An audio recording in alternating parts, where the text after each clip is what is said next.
In mathematics, a Taylor series is a representation of a function as an infinite sum of terms that are calculated from the values of the function's derivatives at a single point. The concept of a Taylor series was formulated by the Scottish mathematician James Gregory and formally introduced by the English mathematician Brook Taylor in 1715. If the Taylor series is centered at zero, then that series is also called the Maclaurin series, named after the Scottish mathematician Colin Maclaurin, who made extensive use of this special case of Taylor series in the 18th century. A function can be approximated by using a finite number of terms of its Taylor series. Taylor's theorem gives quantitative estimates on the error introduced by the use of such an approximation. The polynomial formed by taking some initial terms of the Taylor series is called a Taylor polynomial. The Taylor series of a function is the limit of that function's Taylor polynomials as the degree increases, provided that the limit exists. A function may not be equal to its Taylor series, even if its Taylor series converges at every point. A function that is equal to its Taylor series in an open interval is known as an analytic function in that interval. Definition: the Taylor series of a real or complex-valued function f that is infinitely differentiable at a real or complex number is the power series, which can be written in the more compact sigma notation as where n denotes the factorial of n and f denotes the nth derivative of f evaluated at the point A. The derivative of order 0 of f is defined to be f itself, and 0 are both defined to be 1. When r equals 0, the series is also called the Maclaurin series. Examples: the Maclaurin series for any polynomial is the polynomial itself. The Maclaurin series for -1 is the geometric series, so the Taylor series for x-1 at r equals 1 is by integrating the above Maclaurin series. We find the Maclaurin series for log, where log denotes the natural logarithm, and the corresponding Taylor series for log at r equals 1 is, and more generally, the corresponding Taylor series for log at sum r equals x0 is.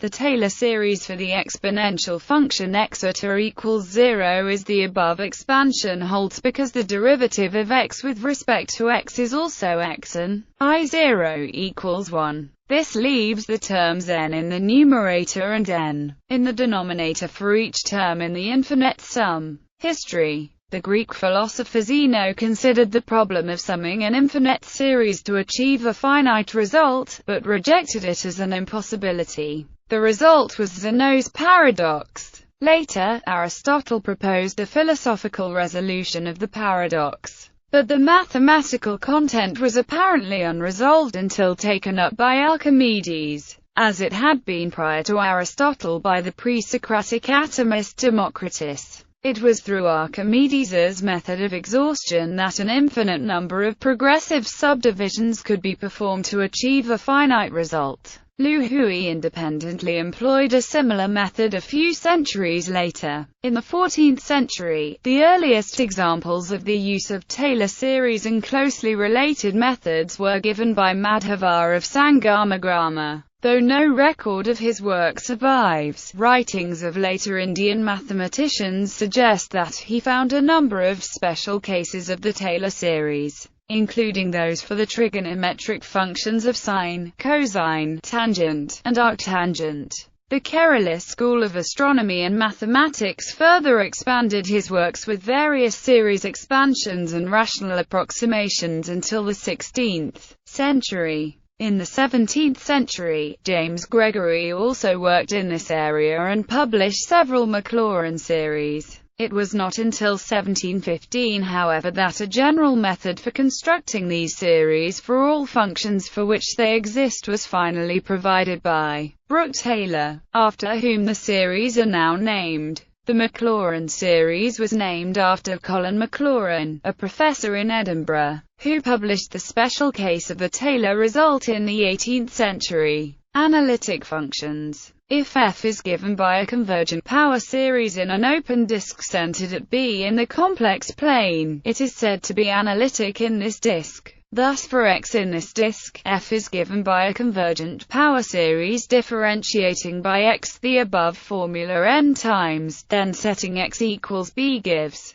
And so the power series expansion agrees with the Taylor series. Thus a function is analytic in an open disk centered at B if and only if its Taylor series converges to the value of the function at each point of the disk. If f is equal to its Taylor series for all x in the complex plane, it is called entire. The polynomials, exponential function x, and the trigonometric functions sine and cosine, are examples of entire functions. Examples of functions that are not entire include the square root, the logarithm, the trigonometric function tangent, and its inverse, arctan. For these functions the Taylor series do not converge if x is far from b. That is, the Taylor series diverges at x if the distance between x and b is larger than the radius of convergence. The Taylor series can be used to calculate the value of an entire function at every point, if the value of the function, and of all of its derivatives, are known at a single point. Uses of the Taylor series for analytic functions include: the partial sums of the series can be used as approximations of the entire function. These approximations are good if sufficiently many terms are included. Differentiation and integration of power series can be performed term by term and is hence particularly easy. An analytic function is uniquely extended to a holomorphic function on an open disk in the complex plane. This makes the machinery of complex analysis available. The series can be used to compute function values numerically. Algebraic operations can be done readily on the power series representation. For instance, Euler's formula follows from Taylor series expansions for trigonometric and exponential functions. This result is of fundamental importance in such fields as harmonic analysis. Approximations using the first few terms of a Taylor series can make otherwise unsolvable problems possible for a restricted domain. This approach is often used in physics. Approximation and convergence. Pictured on the right is an accurate approximation of sin around the point x equals 0. The pink curve is a polynomial of degree 7. The error in this approximation is no more than by 9/9. In particular, for -1 less than x less than 1, the error is less than 0.000003. In contrast, also shown is a picture of the natural logarithm function log, and some of its Taylor polynomials around or equals 0. These approximations converge to the function only in the region -1 less than x1. Outside of this region, the higher degree Taylor polynomials are worse. Approximations for the function. This is similar to Runge's phenomenon. The error incurred in approximating a function by its nth degree Taylor polynomial is called the remainder or residual and is denoted by the function Rn. Taylor's theorem can be used to obtain a bound on the size of the remainder. In general, Taylor series need not be convergent at all, and in fact the set of functions with a convergent Taylor series is a meager set in the Frechet space of smooth functions. And even if the Taylor series of a function f does converge, its limit need not in general be equal to the value of the function f. For example, the function is infinitely differentiable at x equals 0, and has all derivatives 0 there. Consequently, the Taylor series of f about x equals 0 is identically 0. However, f is not the zero function, so does not equal its Taylor series around the origin. Thus, f is an example of a non-analytic smooth function. In real analysis, this example shows that there are infinitely differentiable functions f whose Taylor series are not equal to f even if they converge. By contrast, the holomorphic functions studied in complex analysis always possess a convergent Taylor series. And even the Taylor series of meromorphic functions, which might have singularities, never converge to a value different from the function itself. The complex function e-z-2, however, does not approach 0 when z approaches 0 along the imaginary axis. so it is not continuous in the complex plane and its Taylor series is undefined at 0. More generally, every sequence of real or complex numbers can appear as coefficients in the Taylor series of an infinitely differentiable function defined on the real line, a consequence of Borel's lemma. As a result, the radius of convergence of a Taylor series can be 0. There are even infinitely differentiable functions defined on the real line whose Taylor series have a radius of convergence 0 everywhere. Some functions cannot be written as Taylor series because they have a singularity. In these cases, one can often still achieve a series expansion if one allows also negative powers of the variable x. See Maclaurin series. For example, f equals e minus x minus 2 can be written as a Maclaurin series. Generalization. There is, however, a generalization of the Taylor series that does converge to the value of the function itself for any bounded continuous function on using the calculus of finite differences. Specifically, one has the following theorem, due to Ina Hiller, that for any t greater than 0, here delta nh is the nth finite difference operator with step size h. The series is precisely the Taylor series, except that divided differences appear in place of differentiation. The series is formally similar to the Newton series. When the function f is analytic at a, the terms in the series converge to the terms of the Taylor series, and in this sense generalizes the usual Taylor series. In general, for any infinite sequence I, the following power series identity holds. So in particular, the series on the right is the expectation value of f, where x is a Poisson distributed random variable that takes the value jh with probability e minus t, hj. Hence, the law of large numbers implies that the identity holds. List of Maclaurin series of some common functions. See also List of mathematical series. Several important Maclaurin series expansions follow. All these expansions are valid for complex arguments x, exponential function, natural logarithm, geometric series and its derivatives, binomial series, with generalized binomial coefficients for instance, with the first several terms written out explicitly for the common square root cases, is trigonometric functions, hyperbolic functions, the numbers bk appearing in the summation expansions of tan and tan h are the Bernoulli numbers, the ek in the expansion of Secker-Euler numbers, calculation of Taylor series. Several methods exist for the calculation of Taylor series of a large number of functions. One can attempt to use the definition of the Taylor series, though this often requires generalizing the form of the coefficients according to a readily apparent pattern. Alternatively, one can use manipulations such as substitution, multiplication or division, addition or subtraction of standard Taylor series to construct the Taylor series of a function, by virtue of Taylor series being power series. In some cases, one can also derive the Taylor series by repeatedly applying integration by parts. Particularly convenient is the use of computer algebra systems to calculate Taylor series.